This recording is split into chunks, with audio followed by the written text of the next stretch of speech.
Welcome back to Electric Cars Are Lit. I'm your host, Harsimran Bansal, and today I'm going to be talking about the Tesla Semi and why Battery Day can be a big indicator for why electric semi-trucks are a big deal and how they can actually work. So before we get started, like this video and subscribe if you haven't already because that really helps out the channel, and we'll get right into it. So last week, Bill Gates actually went on record and actually said that electric semis, even with battery breakthroughs, just cannot work. Not only electric semis, but electric planes, ships, boats, pretty much anything you fit in the really high, heavy class category. And to that, I say he's BS. Because think about it this way. In the olden times, when the computer was basically an infant, computers were the size of an entire room, do you really think people haven't said, this will never work? Even with big breakthroughs, we would never have a computer as powerful or more powerful than anything, and we can pretty much do whatever we want on it. We can do multiple trillions of computations a second on a small device such as a phone or a watch. I don't even think that was in their mind back in the day. And that was before I was born, likely before you were born, but who am I to judge? But basically, I just wanted to bring that point out and just say, we're in the very infancy of battery technology.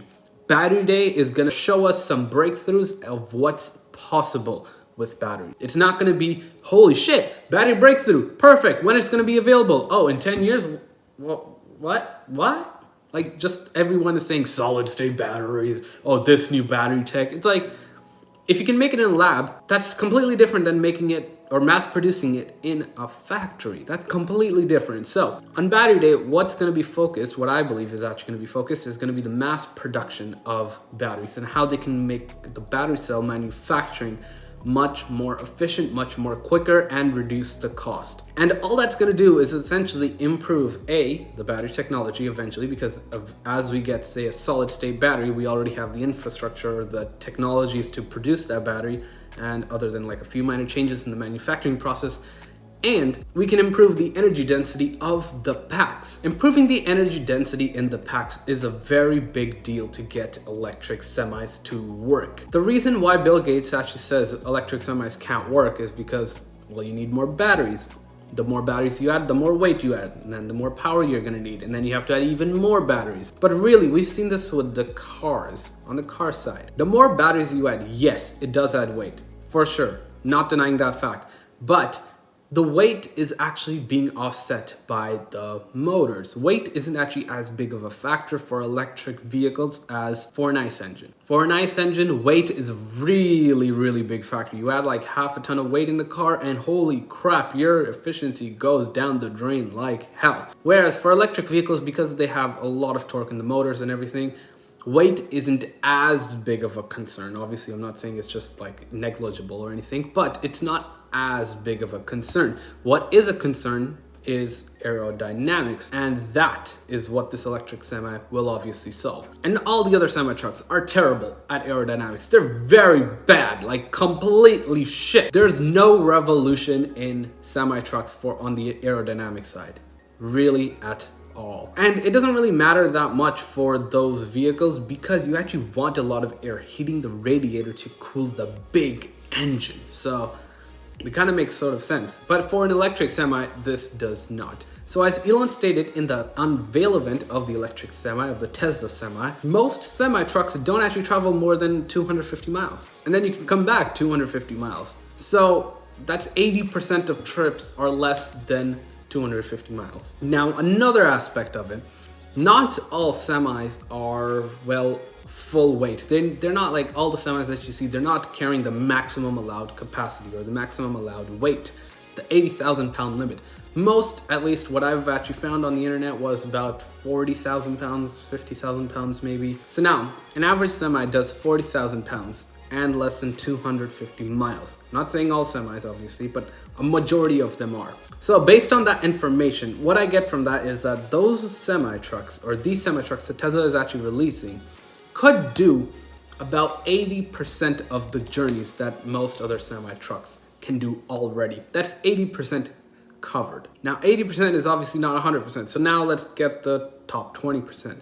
For the top 20%, What do we need? Do we need more range? Do we need to reduce the weight of the actual tractor so that the weight or the carrying capacity in the trailer can actually be utilized? Now, on the range side of things, I do think that the range has to increase. You're not gonna have a 500-mile range semi in like, say, 10 years time. Likely it's gonna be at least maybe 1,000 miles, probably at a minimum. And you might actually have a 500-mile semi for short range trips. You know, the one without the sleeper cabs and whatnot.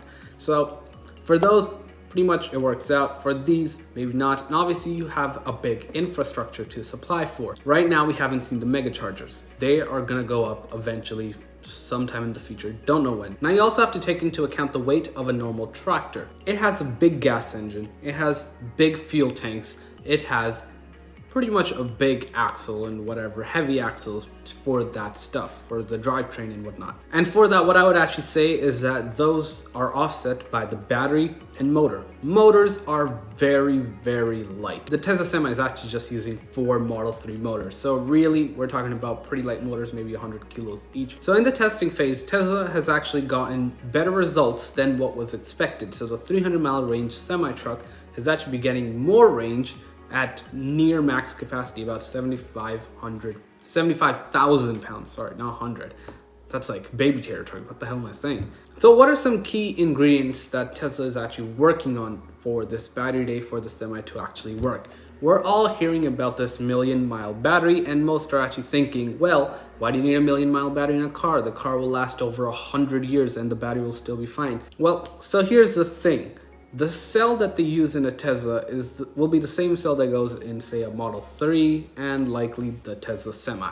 So if you can get a 1,000,000-mile battery, first of all, you can create robo-taxi service with the cell used in the Model 3 and other Tesla vehicles like the Model Y, Cybertruck, SX, any new vehicle that probably comes out in the future. Now you also use that exact same cell for this Tesla Semi. And what you'll have is basically a 1,000,000-mile Tesla Semi or a semi-truck, which is what you generally want because those tractors usually run or have an odometer rating of well over 1,000,000 miles once they are usually retired. And so if you can get the range or the degradation to below 80%, below 20% after about 3,000 charge cycles, which is about 1,000,000 miles, then what you can actually do is have a 300-mile range semi-truck. Then after 1,000,000 miles, if it still has more than 80% capacity, it can still do journeys that are about 250 miles long. This is actually a big deal because as the truck is actually getting older and older and older, even though it cannot make all those very long journeys, what you can do is basically two things. You can actually take out the battery and insert a new one with the newer battery tech eventually during that time, which I don't know how much the semis actually drive, but if I were to guess, maybe they do 1,000,000 miles in 10 years. I don't know. I'm not like a truck expert or anything, but that's what I would guess. And now, so in 10 years, battery technology would improve a lot. You can take out the battery, use that for something else like grid storage or repurpose it for that because it still has more than 80% capacity left. And repurpose that battery for those use cases. And what you can also do is still use the semi-truck for the time being and just do shorter trips. Either it's gonna be shorter trips or you might just have to take a break more often. Now these semi-trucks are gonna have a really big battery, so there's gonna be a lot of heat generated when you're charging this at like 1 megawatt. That's a lot of power to be charging any battery, and obviously you're gonna need a beast of a cooling system for that, especially when you have such a large battery pack in this, which is estimated to be like 600, 700 kilowatt hours. Something crazy like that. That's like 6 or 7 Model S's. So obviously Tesla is developing a new battery technology to improve that. And likely, if we get to see any updates on the semi-truck during battery day, my prediction on what's gonna happen to the semi-truck is I'm pretty sure it's gonna get a range increase. It's been 2 years since the semi-truck was unveiled, so I think a range increase of about maybe up to 600 miles on the long range and maybe 350 miles on the shorter range variant probably is doable. That would be my guess. I hope I'm wrong. I hope they do even better, which would be holy crap, like literally the best thing ever. Here's the thing, when they stated the range figure, the 500 miles, Elon did actually say it, but no one actually says this. That's with it fully loaded at 80,000 pounds max gross capacity, so. But what does a 500-mile range mean? And by the way, it's 500 miles at maximum weight at highway speed. So you're doing like 60 miles an hour.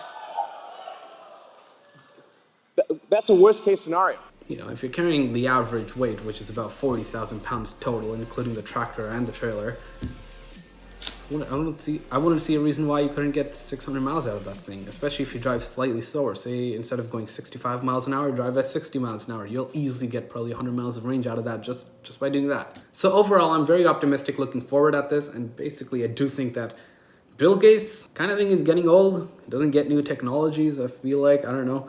But yeah, even though he might be knowledgeable in that sector, I don't actually think he's knowledgeable in this sector specifically. But I personally think that semis can work if they're designed well, and I don't think we need some sort of hydrogen truck to come out and like bail us out or something. Thank you for watching. Hope you enjoyed this one. Let me know what you guys think in the comments down below. If you think the semi can work, if you think his statements are BS. Bill Gates is kind of getting old, man. I'm just gonna put that out there. All right. So thank you for watching. Hope you enjoyed this one, and we'll talk to you in the next one. Peace.